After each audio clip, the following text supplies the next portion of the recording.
కాపులకి కాపు విదేశీ విద్య అంటే మన పిల్లలకి 18 లక్షల రూపాయలు కాపు విదేశీ విద్య ద్వారా వస్తుంది. మన పిల్లలు విదేశాలు వెళ్ళి చదువుకోవడానికి అది చాలా ఉపయోగకరం. అలాంటి విదేశీ విద్యను కూడా సాధించుకుందాం.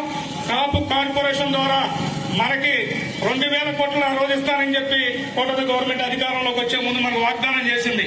కానీ 2 సంవత్సరాలు అవుతున్నా కూడా దాన్ని ఇంతవరకు ఇంప్లిమెంట్ చేయలేదు. దాని మీద కూడా మన పోరాటం. 2000 కోట్లు మనకి ఇస్తే మన కాపులు ఎంతో మంది పేదలకి మనం చిన్న చిన్న వ్యాపారాలు చేసుకునే వాళ్ళకి అది ఉపయోగం కాపు కార్పొరేషన్ ద్వారా. అదేవిధంగా కాపు కళ్యాణ మండపాలు ప్రతి నియోజకవర్గ హెడ్ క్వార్టర్ లో కాపు కళ్యాణ మండపం, కాపు కమ్యూనిటీ హాల్స్ ఈ తల మీదే మన ఉద్యమం ఉంటుంది. ఈ ఉద్యమం శాంతియుతంగానే జరుగుద్ది. రంగా గారు ఆ రోజు కూడా శాంతియుతంగా నిరాహార దీక్ష చేసే ఆయన దొండగల చేతుల్లో హత్యకారించబడ్డారు.